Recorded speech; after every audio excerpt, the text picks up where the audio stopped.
Begin afresh every morning. Devotional thoughts for women.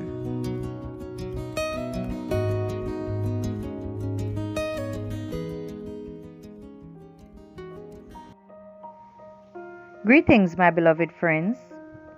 Today, April 23rd, 2023, our devotional is entitled Fears Become Reality. The scripture reading is taken from 2 Samuel chapter 3, verse 11. And he could not answer Abner another word, because he feared him.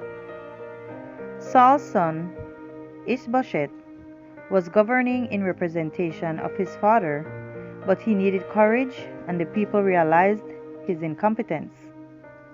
The warriors were deserting and joining David's ranks, and David was becoming stronger.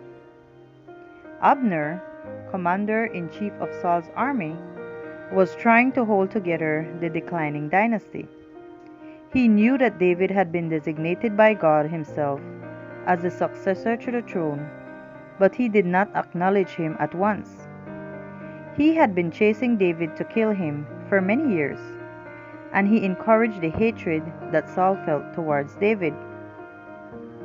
When David accused him publicly of not protecting his lord the king, since he had fallen asleep while safeguarding, hatred and vengeance grew in his heart. That is why he was so determined in maintaining Saul's dynasty. Ishbosheth criticized Abner for taking for himself one of his father's concubines. He was afraid that Abner would follow the customs of eastern countries, where a king's harem becomes part of his successor's inheritance. If this were true, it was an act of treason.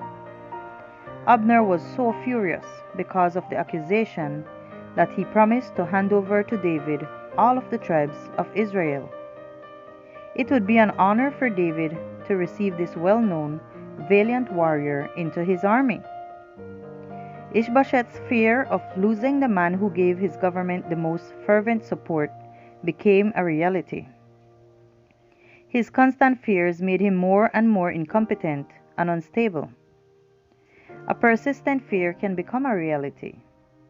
The relation that exists between the mind and the body is very intimate.